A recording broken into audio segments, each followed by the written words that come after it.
So we're going to dive into part 3 of the £6 million sales framework. Make sure to check out the links in the description to find the other videos and a few of the other bits and bobs that we've got going on here. We are going to bring in part 4 and 5, being identifying fear, as well as prospect focused pitching. And then we're going to finish it all off with the objection handling training, which will likely be a few parts within itself. This is going to be a huge, massive series overall, probably about a 10-parter and into its completion. So thank you very much for sticking around. This is going to be part 3. Make sure to drop a comment, make sure to subscribe, make sure to drop a thumbs up, all of those good things. Let's dive into the video. Now let's get into phase 2. This is where we want to start to create this new reality. Don't move from this phase unless you have absolute clarity on the big outcome, the pain attached to not achieving it, and sufficient leverage from phase 1. The key thing here is to always ask and not tell. So leading the witness is a huge bad habit that I used to have a few years ago. I was on an offer around hypnotherapy. I have no idea. I don't understand anything about hypnotherapy, but it was for a really big company, a really big celebrity brand. So I thought, you know what, there's a really good opportunity here. And because I didn't understand it fully, whenever I got stuck into a position where I didn't get the answers that I wanted, I started to say things like, right, okay, so that means then that, and you've got 2 options now. So let's just use fitness as another example. So that means then that obviously, you don't want to get your picture taken, you don't have any confidence when you go on holiday. Like, you're putting words in their mouth. They will either nod and agree just because you are leading them and they are agreeable to what you're saying, or they will say, no, nothing like that, and now you look stupid. Now, if they nod and agree, you're running the risk of you just building the reality for them. And now we're trying to sell them your reality that you've created and not one that they've created themselves. They will not buy what they cannot see. They cannot see your reality. Make sense? Good. I heard you. So let's just say as an example. So when you're on holiday at the beach, does that mean you have no confidence when you take your top off? Or when you're on holiday at the beach, how does it make you feel knowing you aren't in the best shape possible? So instead of telling them and putting words in their mouth, we want them to come to us and use words like confidence and self and insecure and things like that, rather than us asking if that's how they feel. Personal impact. So if, let's say, we were able to help you achieve ABC 1, 2, 3, like, what does that do for you personally? Now, again, don't accept anything where it's like, oh, well, I don't know, really wouldn't change much. Do not accept it. So if you were 10 kilos lighter, it wouldn't change anything, because to me, losing a considerable amount of weight would probably change quite a lot. Otherwise, why change this at all? So I'm going to challenge the fact that they don't want to give us an answer. Is it worth going through all that time, energy, and effort for things not to change, to not make you feel better, for it not to do anything for you personally? So the problem with life-changing questions is it all comes down into context, and if you ask it in the wrong way, it's going to sound really dumb. So, how would life change for you if you were to lose 10 kilos? I don't think it's a good enough question. What are some of the things that you can't do or feel like you can't do now compared to what you maybe think you would be doing if you were 10 kilos lighter? Bearing in mind, you said you struggle on holiday and going out I'd enjoy myself a lot more. So are you not enjoying yourself as much right now as much as you could be? No. Okay. And if you were able to enjoy yourself as much as possible and become that kind of version of yourself, the real version of you, like how do you think life would actually differ? Let's say they give you an answer. Amazing. We run with it. Let's say, oh no, I don't think life would be any different. Okay. But from my understanding and what you've told me is you're not 100% yourself.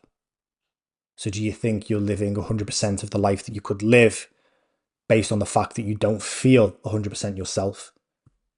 Maybe they give you an answer.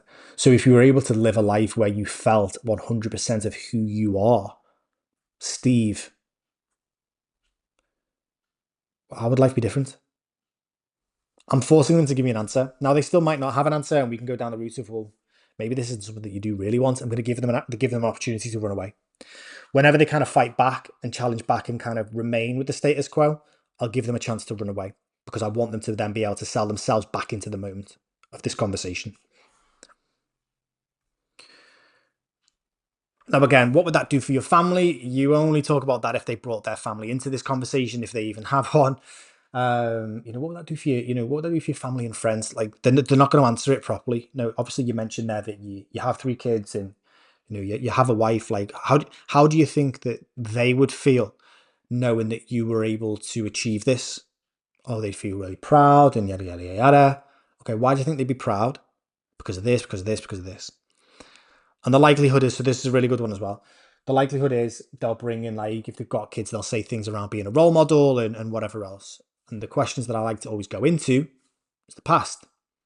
Right, okay. Why do you believe that, why do you believe being a role model is so important? Is that something that was missing for you when you were younger? Maybe they say, no, I had great role models. Right, okay. So is that why you believe this to be really important, because of how much of a good experience it is that you had when you were a kid? Yeah. Okay. So what do you think you need to do differently in order to do that then? Alternatively, they go, no, I never had role models when I was a kid. Right, okay. And is that why you're kind of fighting so hard to make sure that you do become that role model, so that you can provide for them what you maybe didn't? Yeah. And what is that? What is it that you hope that they see? Again, we're getting this into a deeper conversation. A deeper conversation. It forces them to give you better answers, and to really expand on exactly what it is that they want. And we're building that future. Right in this conversation, they're seeing that they are a role model, and they've told us what they want their kids to see. They told us how it's going to feel knowing they've been able to achieve it. All the changes they're going to make. It's vivid. They should be excited about this.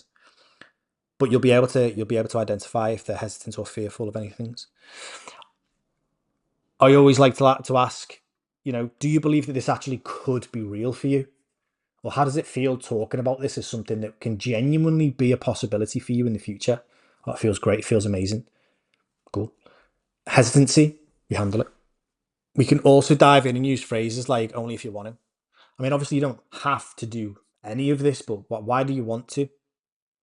You mentioned there about being a role model. Like, you don't have to do any of this, but it's only if you want to. What makes you feel like you need to do this? Or if they say things like, oh, yeah, I really, really need to do this. Do you need to, or do you want to? Because they're different. We all need to do stuff, but it's about whether we actually want to do it or not. That's what's going to get us the result, as to whether we want to do it. Because if we want to do it, we'll have the intention to do it. Do you feel you have the intention to do this? And do you want to do it? Yeah. So on and so forth.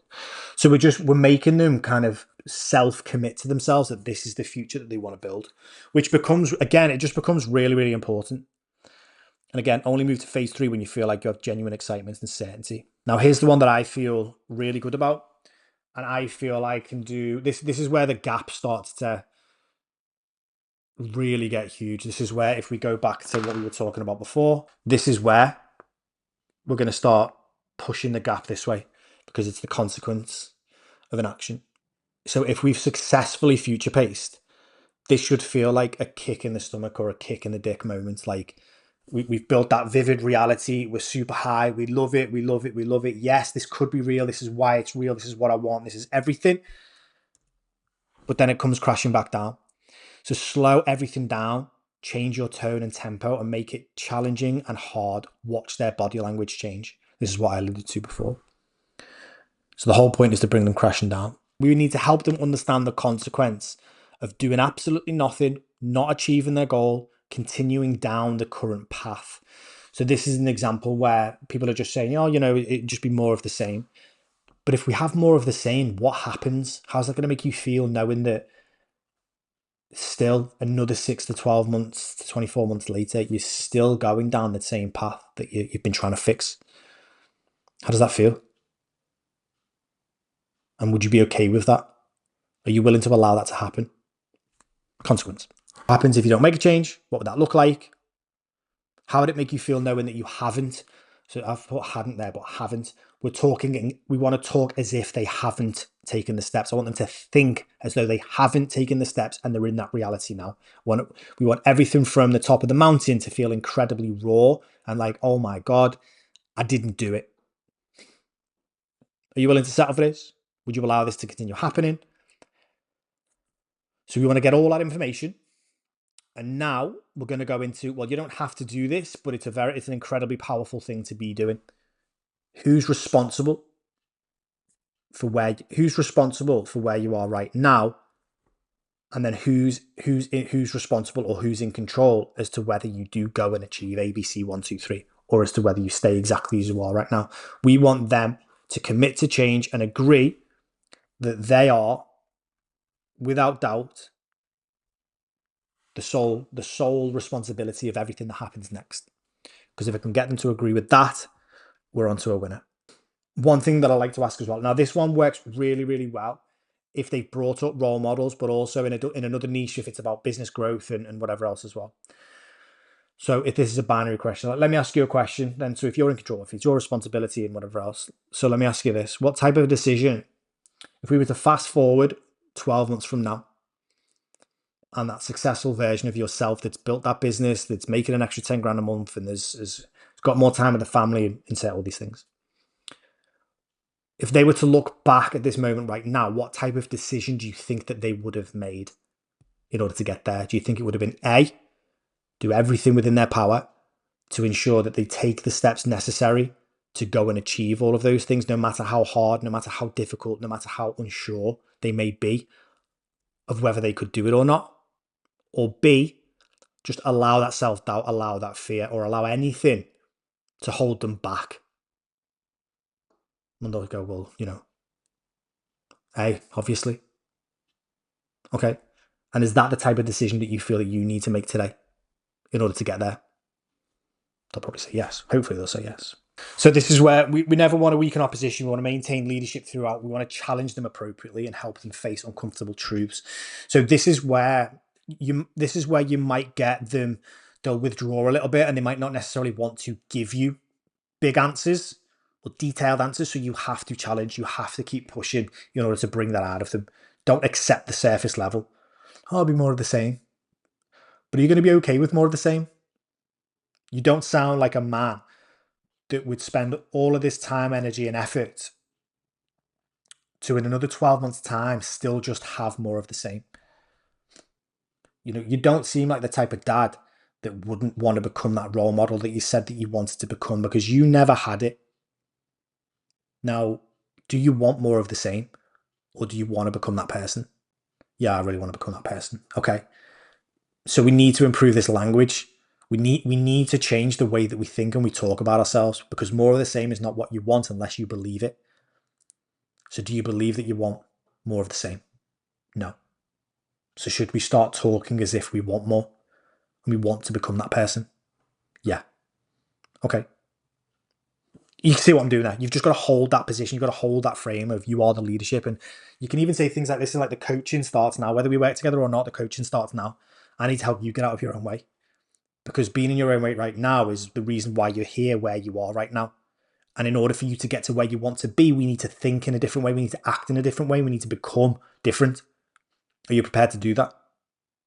Or are you happy to settle exactly where you are right now with more of the same? No, I'm happy to do it. I need to do it. You don't need to do anything. Do you want to do it? That's all I'm asking you. Do you actually want to do this? Yeah.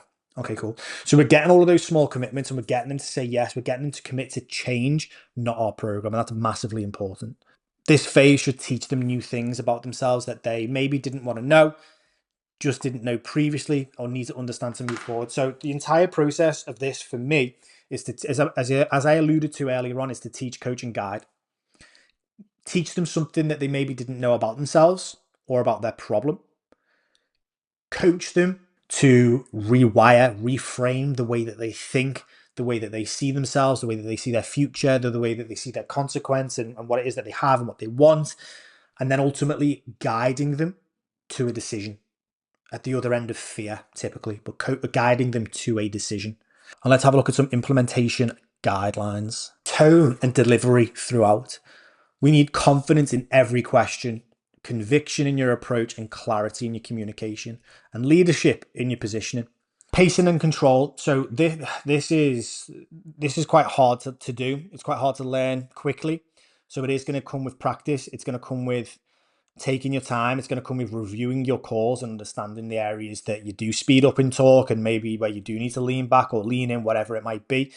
But the first phase is steady, building momentum. Phase 2 is excited and building energy. This is where you can the comment. Like, what you don't want to do is people talk about matching energy, and if they're an absolute Duracell bunny, bring them down. Bring them down. You cannot compete with it. If you try and raise your energy, it's just two highly functioning, crazy people screaming at each other. Bring it down. If they're really, really low, your job is to bring them up a little bit. But you'll notice the differences in each phase. You can get excited in certain parts. Of course you can. You can get excited about their future. Just don't get overly excited about the consequence. Phase 3 is slow, serious, and impactful. Phase 4 is confident and solution focused. That is in the prospect focused pitching. And then phase 5 is calm and authoritative. That's the objections. Obviously, we'll dive into those in another training. Constantly ask yourself, and we came to this earlier on, is this compelling enough that they'd pay double my current price? Is this enough of a needle mover in order for them to want to pay double what I charge? Like, does it matter enough? Does it mean enough to them? Opportunities to challenge. When they give vague answers, when you sense that they're settling or giving you kind of language patterns around like, it is what it is. Is it what it is, or are you just allowing it to be what it is? Do you want it to be it is what it is? Or is that what's got you to the position that you're in right now? What will be, will be. Really? Is that how you want to kind of hope that this kind of figures itself out, that it just figures itself out? Or do you think that you need to do something about it? Because typically when people bury their head in the sand and hope it figures itself out, it never does. Do you have any examples in your life where bad things just figured themselves out? Or did you have to do something about it to change it, no matter how big or small? When they show hesitation and when they deflect responsibility, when they start to blame others, when they start to maybe they've been in other programs, they're blaming that. Maybe they start talking about their partner and why they don't support them, or it depends what my partner says. All these various different things. We want to come to the conclusion of whose responsibility is it to lose those 10 kilos, to become that role model, or whose responsibility is it to build that business so that you have more free time and more income to save for your future? Like, when it all comes down to whose responsibility is it? Mine. Okay, we've got them back on track straight away. Some key success metrics to look at. You'll know it's working when prospects are emotionally engaged throughout. Now, I'm not saying you need to make anybody cry. That's not the goal. But they're just giving you really good responses, and you feel like you're on a level playing field with them when it comes to the emotional response. Like, you're willing to talk about things, they're willing to talk about things. They use specific language about their situation, so they stop being vague and they just go into more detail. They reference pain points voluntarily, so you're not having to kind of drag it out of them. You might have to at the beginning, but you're not having to drag it out of them. You've got to the point where they've lowered their barriers down. They understand your authority and they just start to present more problems, more pain points for you. They paint vivid pictures of success. They can very clearly see what it is that they want to achieve. They take ownership. They start taking ownership of their problems, probably because you've not forced them to, but coached them to realize that they need to. And it's rewired or reframed the way that they think in order for them to do so. Your pitch feels like their solution. Like, right the way through, again, we'll go into this in the training, but the parts where we break it up, they're like, wow, yeah, that's exactly what I need. That sounds exactly like, it's like you've just made this program for me. And that's a really good indication, actually, is whenever you go through it and they go, wow, it just sounds like it was made specifically for me. You'll get people that say that. And objections are minimal, but easily handled. Like, it's just a kind of, it's natural human resistance. Whenever somebody pushes, we want to pull, or whenever somebody pulls, we want to push. It's just natural. It's very rare that you'll get someone that just goes, yes, Alan, let's do it. Can I pay in full?